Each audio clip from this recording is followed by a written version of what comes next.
할렐루야. 여러분 잘 나오셨습니다. 이 세상 그 어떤 시간보다도 저는 하나님을 예배하는 시간이 참으로 귀하고 복되다고 생각이 들어요. 하나님이 이 세상에 찾으시는 사람이 있는데 어떤 사람을 찾으시냐? 예배하는 자를 찾는다 그랬어요. 오늘 이 자리에 나온 여러분이 하나님의 기쁨이 되고 하나님의 자랑이 된 줄로 믿습니다.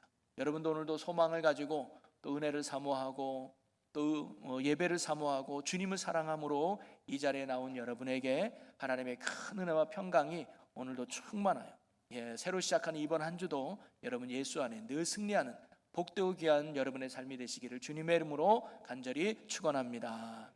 우리 옆에 분과 인사 나눌까요? 하나님은 당신을 사랑하십니다. 잘 나오셨습니다. 사랑하고 축복합니다. 할렐루야. 아멘.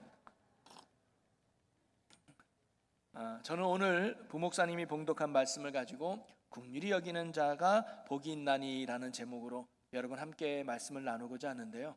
어제 우리 총여성교에서 주관하는 선교여행이 어제 있었습니다.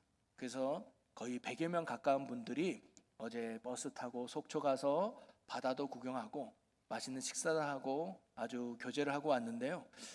제가 저희 교회 온 지 15년 차인데 그렇게 밝은 표정을 오랜만에 본 것 같아요. 그렇게 몸도 흔드는 것도 오랜만에 본 것 같아요. 너무 즐겁고 너무 기쁘고 너무 감사하게 여행 다녀오는 모습을 제가 뒤에서 이렇게 보면서, 사실 제가 여러분보다 훨씬 나이는 어리지만 부모 같은 마음이 그런 것 같아요. 여러분, 자녀들이 오손도손 재밌게 지내면 부모가 흐뭇하잖아요. 목사인 저도 성도님들이 서로 화목하고 웃으면서 즐겁게 지내는 모습을 보니까 제 마음도 참 기쁘고 좋더라고요. 그러면서 하나님이 그런 마음인 것 같아요. 여러분, 우리를 구원해 주시고 십자가에서 자기 아들까지 죽이면서 우리를 구원해 주신 그 하나님이 오늘 여러분에게 원하는 게 뭘까요? 새벽 예배 꼭 드리는 거? 아니면 헌금 잘하는 거?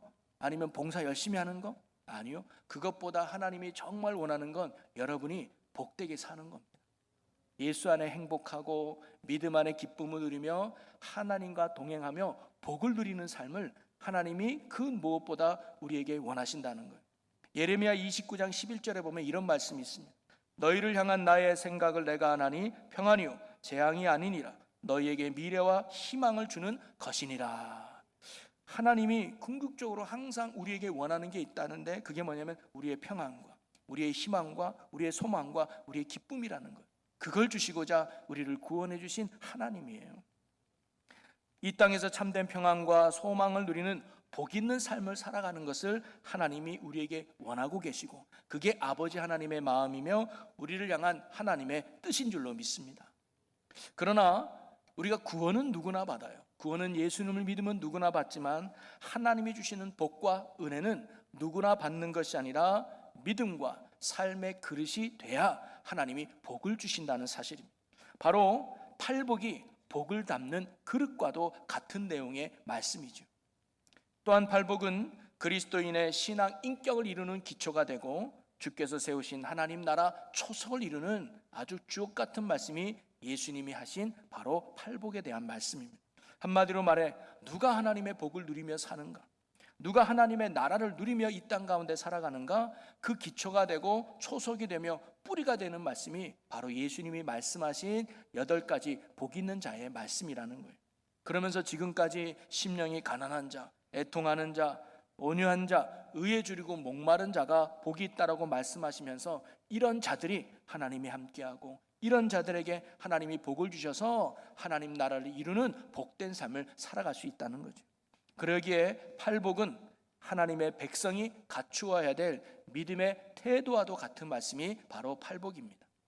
마태복음 5장부터 7장까지는 산상순이라고 예수님이 산 위에서 하신 쭉 한 번의 말씀이에요. 그리고 첫 번째 말씀이 바로 8가지 복에 대한 이야기인데요. 사실 이 말씀은 당시 잘못된 유대인 믿음의 태도를 책망하면서 출발했다고 볼 수 있습니다. 그 당시 바리새인들의 신앙을 보면 피상적이고 외적이고 의식적인 신앙이었어요. 한마디로 말하면 보여주기식의 신앙, 겉모습에 치중한 신앙이었단 말이죠. 그런데 예수님의 이 산상수훈과 팔복에서 우리에게 말씀하시고자 하시는 것은 뭐냐면 진정한 신앙의 본질이 뭐냐? 그것은 겉모습에 있는 게 아니라 행위나 행동에 있는 것이 아니라 속사람에서 참된 신앙을 시작한다는 걸 예수님이 가르쳐주고자 했던 거예요. 그래서 그 당시 바리새인들을 책망하면서 예수님이 이런 말씀을 하셨습니다. 마태복음 23장 27절 말씀을 보면 화 있을진저 외식하는 서기관들과 바리새인들이여 회칠한 무덤 같으니 겉으로는 아름답게 보이나 그 안에는 죽은 사람의 뼈와 모든 더러운 것이 가득하도다. 그 당시 바리새인들은요, 누가 봐도 신앙 좋은 사람들이었습니다. 금식 기도도 잘하고요, 누구보다 기도에 모범을 보였고요, 구제하는 일도 열심히 냈고요, 누가 봐도 경건한 사람의 모델이 그들이었어요. 겉모습은 너무 화려했습니다. 그런데 예수님이 뭐라면 그 안에는, 너희의 속사람은 죽은 사람의 뼈와 모든 더러운 것이 가득한 냄새나는 속마음이라고 예수님이 책망하고 있다는 거예요. 그러기에 신앙생활에서 정말 중요한 것이 무엇이냐? 바로 내면이 중요하다는 것을 예수님이 말씀하신 거거든요. 바로 8가지 복에 대한 내용들을 보면 다 그것이 내면의 의에 대한 내용입니다. 심령이 가난하고 애통하고 온유하고 의에 줄이고 목마르고 또 오늘 보는 긍휼히 여기는 것, 다 내면의 의라는 것이죠. 여러분, 기독교가 무엇이냐면, 예수를 믿는다는 것은 무엇이냐고 하면 바로 나의 내면이 변화되는 것입니다. 주님이 원하는 아름다운 모습으로 다듬어지는 것, 그것이 바로 기독교요, 예수 믿는 거라고 할 수 있습니다. 그럴 때 우리의 행위도 변화가 되고 우리의 삶에 아름다운 열매를 맺게 되는 것이죠. 예수님도 이런 말씀을 하셨습니다. 좋은 나무가 좋은 열매를 맺는다. 여러분, 열매로 나무가 결정되는 게 아니죠. 그 나무의 뿌리가 무엇이냐에 따라서 그 열매가 결정되는 겁니다. 중요한 건 겉모습이 아니라 우리의 내면이 중요하다는 거예요. 그러면서 예수님이 팔복에서 말씀하시는 복의 조건이 뭐냐?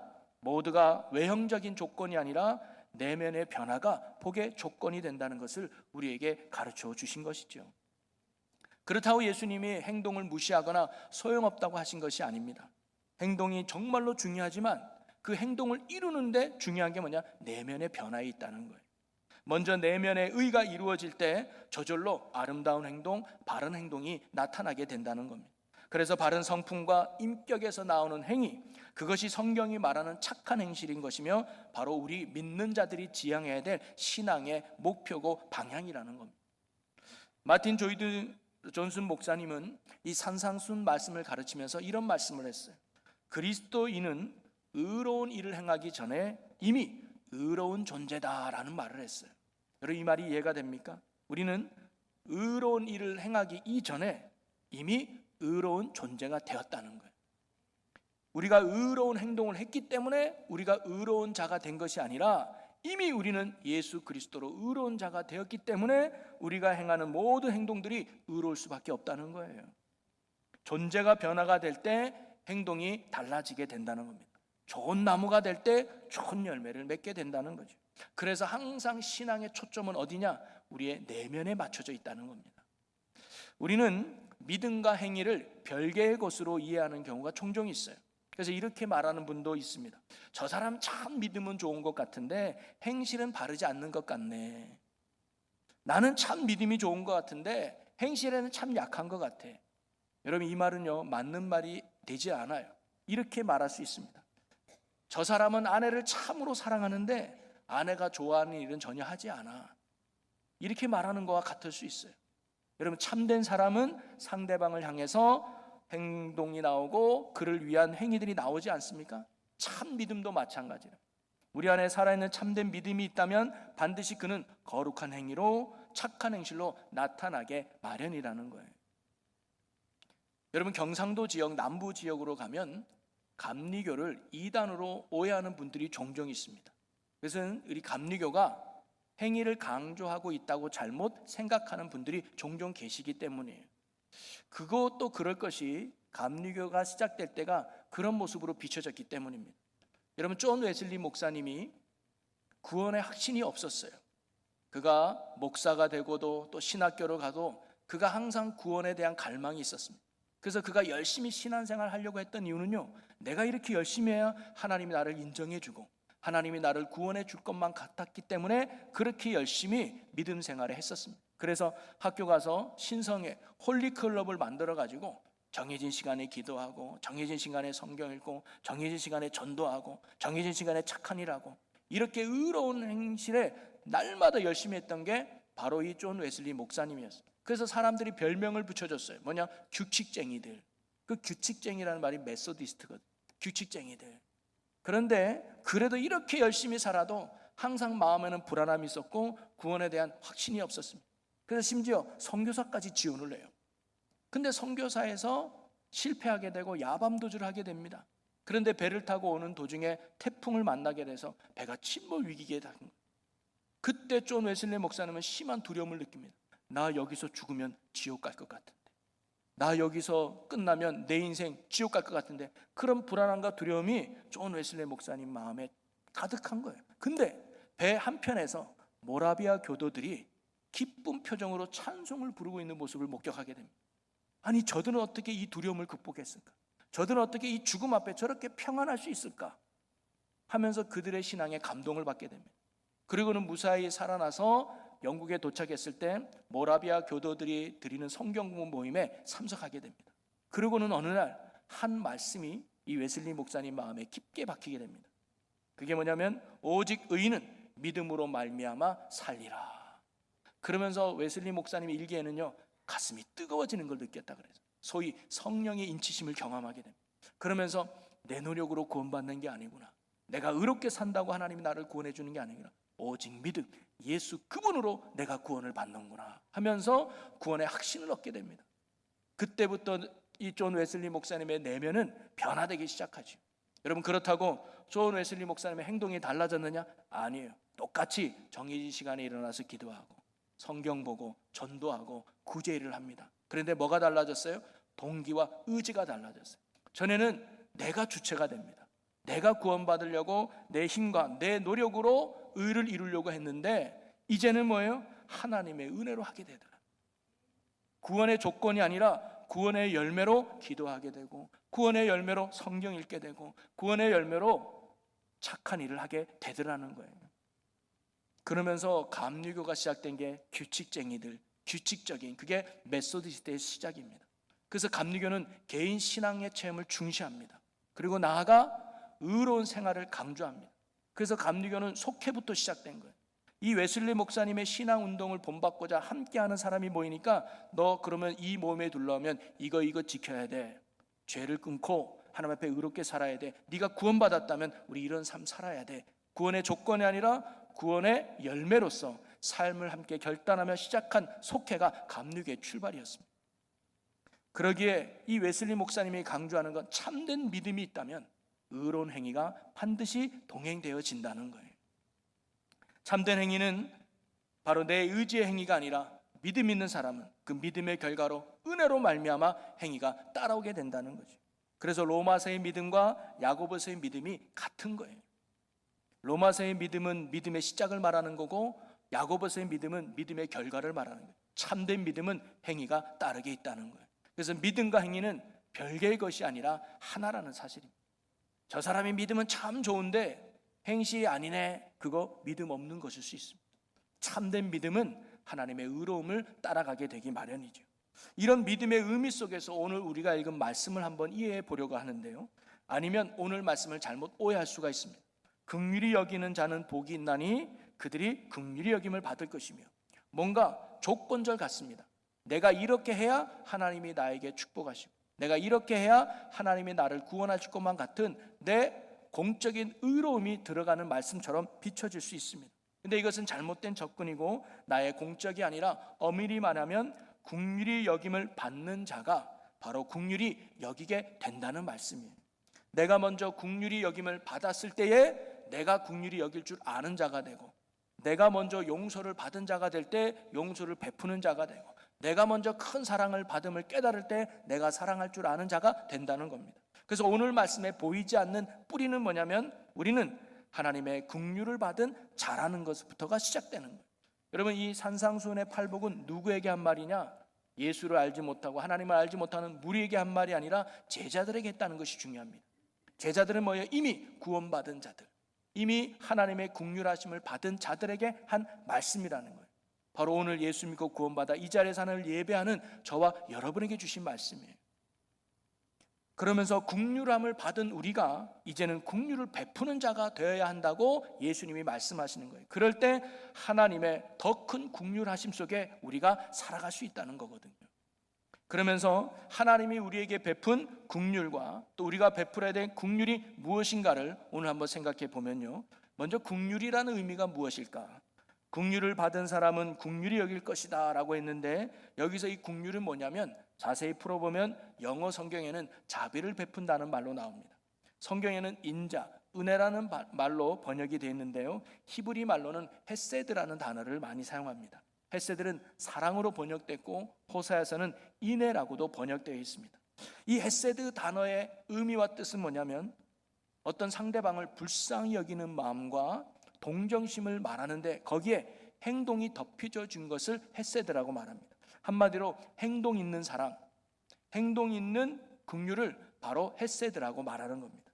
즉 긍휼이란 단순히 감정적 차원의 동정이 아니라 마음과 의지의 구체적인 노력을 요구하는 것이 긍휼이라는 거예요. 마음으로만 느끼는 것이 아니라 반드시 행동으로 나아가게 되는 것, 그것이 헤세드요, 그것이 긍휼이라는 거예요. 누가복음 10장에 보면 강도 만난 사람의 이야기가 나오는데 우리는 그 이야기 속에서 긍휼을 베푸는 자가 어떤 모습인가를 우리가 몇 가지를 발견할 수 있습니다. 여러분 줄거리를 잘 알죠?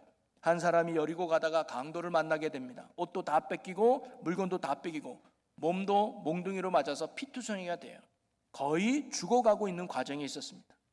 그때 누군가가 그를 도와주지 않으면 그는 정말 죽어하는 그런 사람이었죠. 근데 그때 제사장과 레위인이 그 사람을 보고 그냥 지나갑니다. 성경에 보니까 피하여 지나갔고라고 나와요. 그런데 사마리아 사람은 그 강도 만난 사람을 보고 어떻게 했는가? 자, 말씀을 한번 찾아보겠습니다. 누가복음 10장 33절을 같이 읽습니다. 어떤 사마리아 사람은 여행하는 중 거기 이르러 그를 보고 불쌍히 여겨, 보는 걸로 끝나지 않고 마음이 뭐예요? 불쌍히 여겼다는 거예요. 여기서 불쌍히 여겼다는 게 긍휼히 여겼다는 거거든요.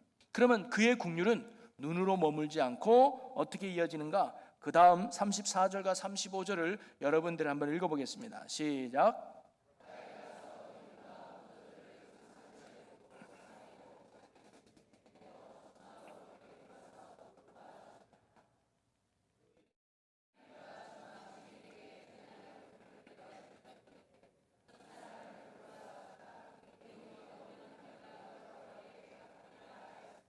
아멘.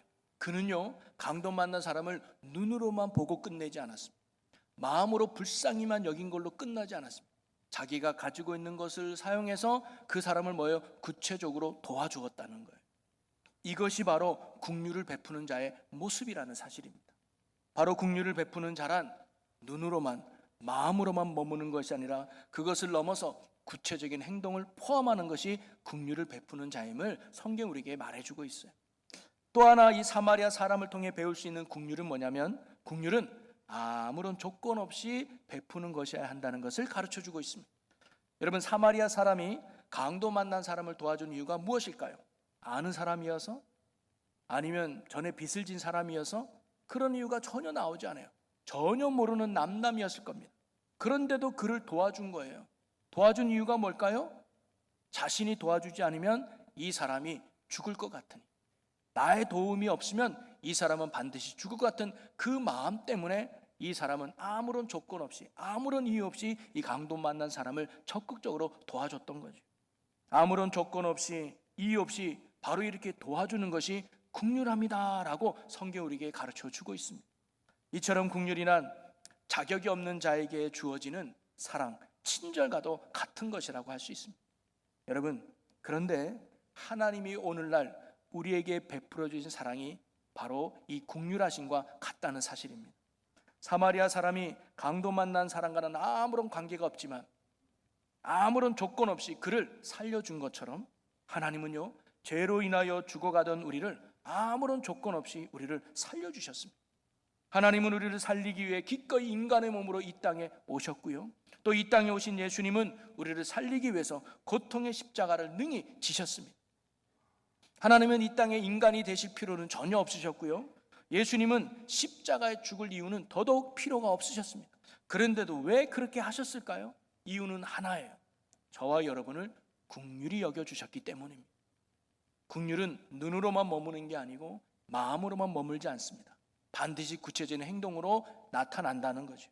우리가 영적으로 병들어서 고통 속에 살다가 지옥에 가는 것이 너무나 안타까워서, 너무나 불쌍해서 저와 여러분을 살리겠다는 그 이유 하나로 하나님은 놀라운 구원을 계획하셨고, 예수님은 기꺼이 인간의 몸으로 이 땅에 오셨으며 저와 여러분을 대신해서 십자가에 못 박혀 죽으시는 우리를 향한 구체적인 구원의 행위를 예수님이 우리에게 보여주신 것입니다. 바로 한마디로 긍휼을 베풀어 주셨던 것이죠. 예수님이 저와 여러분을 긍휼히 여기지 않으셨다면, 그분의 긍휼하심이 없었다면 저와 여러분은 절대 구원받지 못했을 겁니다. 예수님이 공생의 기간에 오병이어로 수많은 사람들을 먹이시고 또 수많은 병자를 치유하실 때 그 시작은 뭐냐? 그들을 불쌍히 여기사라는 긍휼하심으로 시작했다는 사실입니다. 그러기에 여러분, 주님이 우리를 불쌍히 여겨주시고 긍휼히 여겨주시는 것이 큰 은혜요 축복인 줄로 믿습니다. 그래서 우리는요, 날마다 주님 앞에 이런 기도를 드리면 좋겠어요. 주님, 나를 불쌍히 여겨 주옵소서. 나의 연약함을 긍휼히 여겨 주옵소서. 하나님, 내 남편, 내 아내가 아직도 주님을 모르는데 그들을 긍휼히 여겨 주옵소서. 내 자녀들을 긍휼히 여겨 주옵소서. 이 나라 이민족을 긍휼히 여겨 주옵소서라고 긍휼을 구하는 저와 여러분이 되기를 소망합니다. 왜냐하면 하나님의 긍휼하심에는요 놀라운 은혜가 있어요. 하나님의 긍휼하심에는요 놀라운 축복이 있어요. 하나님의 긍휼하심에는 놀라운 구원의 역사가 일어나게 될 줄로 믿습니다. 하나님의 긍휼하심은 단순한 말뿐이 아닙니다. 사람은 말뿐일 때가 많죠. 그러나 하나님의 긍휼하심에는 구체적인 역사와 능력, 은혜가 있다는 사실. 그래서 하나님의 긍휼하심이 복인 거예요. 그래서 예수님이 복 있는 자는 하나님의 긍휼하심을 얻는다고 말씀하죠. 그리고 우리가 그들을 위해 긍휼만 기도할 것이 아니라 예수님은 오늘 우리가 그들에게 긍휼을 베푸는 자가 되기를 원한다는 겁니다. 사마리아 사람처럼 이웃의 어려움을 보았다면 구체적으로 돕고 섬기는 긍휼을 베풀 줄 아는 자가 되라는 겁니다. 그것이 주님의 긍휼하심을 받은 자들의 모습이며 나아가 하나님의 긍휼하심을 받는 복 있는 자의 모습이라는 것입니다. 그리고 마지막으로 성경을 통해 우리가 배울 수 있는 또 다른 긍휼함의 모습은 뭐냐면, 긍휼은 용서를 포함하고 있다는 것을 우리에게 가르쳐주고 있어요. 마태복음 18장에 보면 빚을 탕감받은 종의 이야기가 나옵니다. 한 종이 주인에게 1만 달란트를 빌렸어요. 근데 갚을 날이 왔는데 전혀 갚을 능력이 되지 않아요. 이걸 못 갚으면 감옥에 가야 됩니다. 그런데 이 주인이 빚을 갚을 수 없는 이 종을 불쌍히 여긴 거예요. 그래서 그 빚을 탕감해 줬습니다. 야, 너가 그 빚을 절대 갚을 수 없으니까 그냥 내가 없었던 걸로 해줄게 라고 그 빚을 탕감하고 용서해 준 거예요. 그게 긍휼을 베푼 거예요. 그래서 이 종이 얼마나 기분이 좋았겠습니까? 그래서 기쁜 마음으로 내려오는데 친구를 만났어요. 어떤 친구냐? 자기에게 100데나리온을 빚진 친구였습니다. 그런데 이 친구는요, 빚을 갚지 못하는 그 친구애가 화가 나서 빚을 갚을 때까지 옥에 가둬버리게 됩니다. 이 사실을 안 주인이 이 종을 불러서 말하죠. 내가 너에게 1만 달란트라고 하는 큰 빚을 탕감해 주었는데 너는 어찌 고작 100데나리온을 되는 빚을 탕감해 주지 못했느냐? 괘씸하다 하면서 그 종을 옥에 가두면서 빚을 갚을 때까지 내보내지 마라 그래요. 여기에서 우리가 깨달을 수 있는 긍휼을 베푸는 자는 어떤 사람이냐? 바로 용서하는 자라는 것을 알 수가 있습니다. 여러분, 시편 37편 21절에 보면 악인은 꾸고 갚지 아니하나 의인은 은혜를 베풀고 주는도다라고 나옵니다. 여기에서 은혜가 바로 긍휼과 같은 의미로 쓰이는 단어입니다. 의인은 긍휼을 베풀어 준다는 거예요. 곧 의인의 특징이 뭐냐? 바로 긍휼을 베풀 줄 안다는 거예요. 그 이유가 뭘까요? 긍휼함을 받았기 때문에, 용서를 받았기 때문에 용서를 베푸는 자로 살아갈 수 있다는 겁니다. 여러분, 이 세상의 삶도 보면 긍휼이 있어야, 용서가 있어야 성장할 수 있는 거 아니겠어요? 모든 사람이 성장하는 과정을 보면 반드시 긍휼함과 용서가 필요해요. 사실 긍휼과 용서가 없었다면 우리가 자라는 데 많은 장애와 어려움이 있었을 거예요. 우리가 살아오면서 얼마나 많은 실수와 잘못을 범합니까? 그럴 때마다 징계를 받고 심판을 받고 벌을 받았다면 우리가 이 자리에 오지 못했을 거예요. 그때그때마다 부모님들의 용서, 선생님들의 관용, 이런 용서와 긍휼이 있었기에 저와 여러분이 여기까지 올 수 있었던 거 아니었을까요? 성도의 모습도 마찬가지라는 겁니다. 우리가 영적으로 잘못할 때마다 하나님으로부터 용서받았기에 오늘 저와 여러분이 오늘도 이렇게 주님 전에 나와 예배하며 하나님 앞에 나아갈 수 있는 거 아니겠습니까? 우리가 영적으로 잘못할 때마다, 실수할 때마다 하나님이 징계하고 심판하고 다리 몽둥이 하나씩 부러뜨렸으면 아마 여기 안 계신 분들도 많이 계실 거고, 계셔도 병원에 입원 중에 있는 분들이 많이 계실 거예요. 근데 하나님이 우리를 그럴 때마다 용서해 주는 그 사랑 때문에 우리가 여기까지 온 거 아닙니까? 새벽 예배 잘 못 드려도, 예배 때 저 졸다 가러 바쁘다는 핑계로 헌신하지 못하다 해도 그럴 때마다 하나님이 징계한 게 아니라 그럼에도 우리를 품어주시고 용서해 주는 그 사랑과 은혜로 저와 여러분이 지금까지 믿음의 길 걸어가고 있는 거 아니겠습니까? 매 순간 하나님께로부터 용서받았기에 오늘도 저와 여러분이 은혜 안에 살아갈 수 있는 거거든요. 여러분, 우리는 얼마나 하나님으로부터 큰 긍휼함을 받은 사람들입니까? 1만 달란트 빚을 탕감받은 사람이 어찌 보면 저와 여러분 아니겠습니까? 그런데 우리는 때론 100데나리온 빚진 친구를 용서하지 못했던 그 종처럼 나에게 조금만 상처 주고 잘못한 사람도 쉽게 용서하지 못하는 그런 모습이 혹시 우리에게는 없나 이 말이에요. 우리는 주기도문을 고백할 때마다 이런 고백을 하죠. 우리에게 죄 지은 자를 용서해 준 것 같이 우리 죄를 용서해 주시옵소서. 우리는 이미 하나님으로부터 용서받지 못할 것을 용서받은 긍휼함을 받은 자들이라는 겁니다. 이제 이러한 긍휼을 받은 자로서, 용서받은 자로서 우리도 이웃을 용서하며 살아가는 것, 그게 오늘 주님이 말하는 긍휼을 베푸는 자의 모습이라는 거예요. 이 세상 그 어떤 것도 하나님의 용서보다 더 큰 용서는 없습니다. 우리 모두가 하나님의 이와 같은 긍휼 안에서 다른 이의 실수나 잘못을 너그럽게 용서할 수 있는 긍휼을 베푸는 신실한 자녀로 살아가는 우리 모두가 되시기를 주님의 이름으로 간절히 축원합니다. 말씀을 정리하면요, 오늘 우리는 긍휼을 베푸는 자가 복이 있다는 말씀을 들었습니다. 긍휼을 베풀 줄 아는 자는 다름이 아니라 긍휼을 받아본 사람들이라는 거예요. 바로 우리에게 참된 긍휼을 베풀어 주신 분이 바로 주님이시죠. 주님의 긍휼하심으로 인해서 저와 여러분이 구원받았고 지금도 은혜 안에 살아가고 있는 거 아니겠습니까? 우리가 긍휼하심 속에 있다는 사실을 결코 잊지 말아야 될 줄로 믿습니다. 우리가 그분의 긍휼하심 속에서만 있을 때 우리 또한 진정한 긍휼을 베푸는 자로 살아갈 수 있다는 거예요. 주님은 우리를 근거 없이 아무런 이유 없이 사랑해 주셨습니다. 조건 없이 사마리아 사람이 강도 만난 사람을 살려주었듯이 예수님도 아무런 조건 없이 저와 여러분을 구원해 주시고 살려주셨어요. 예수님의 긍휼하심 속에 저와 여러분이 구원받게 되었다는 것이죠. 이러한 주님의 사랑과 은혜와 긍휼하심을 잊지 않고 살아갈 때 우리는 그 은혜에 힘입어서 긍휼을 베푸는 자로 살게 될 줄로 믿습니다. 그래서 우리가 긍휼을 베푸기 전에 먼저 주님의 긍휼하심으로 우리의 영혼을 채워야 된다는 거죠.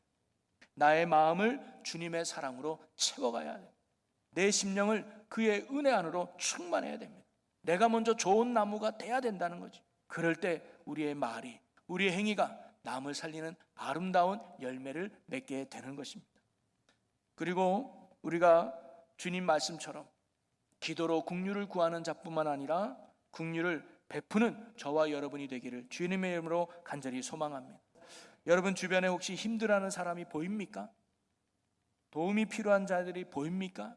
그러면 예수님이 우리에게 긍휼을 베풀어 주셨던 것처럼 우리도 작지만 부족하지만 이웃에게 긍휼을 베풀 수 있는 그 사랑의 손길이 오늘 저와 여러분이 되었으면 좋겠습니다. 그리고 또한 여러분의 마음을 아프게 하는 이웃이 있습니까? 여러분을 힘들게 하는 손길이 있습니까? 예수님이 우리에게 용서의 긍휼을 능히 베풀어 주셨듯이 우리도 그들에게 용서의 긍휼을 베풀 수 있는 은혜가 저와 여러분에게 있기를 주님의 이름으로 간절히 소망합니다.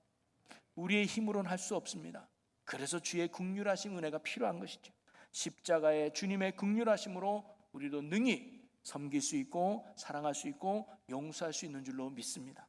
그분의 사랑과 은혜, 긍휼하심으로 오늘도 내 이웃에게, 내 가족에게, 오늘 말씀처럼 긍휼은 베푸는 자가 되어서 언제나 주님의 긍휼하심 속에 살아가는 긍휼함의 복을 누리는 저와 여러분의 복된 삶이 되시기를 주님의 이름으로 간절히 축원합니다.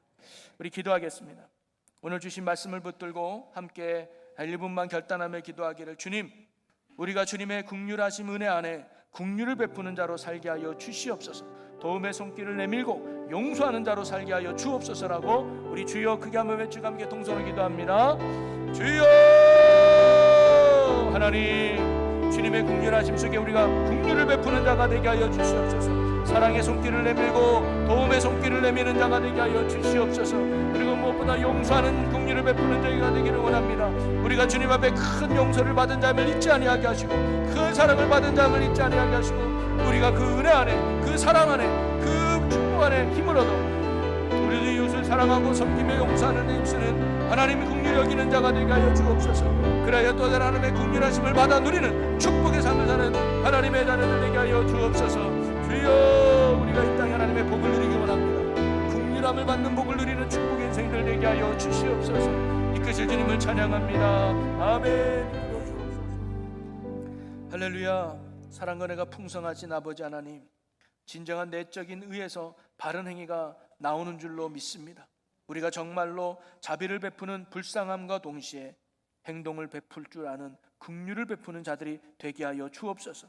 그러기에 언제나 내 안에 주님의 사랑과 주님의 긍휼하심으로 날마다 채워지게 하여 주시옵소서.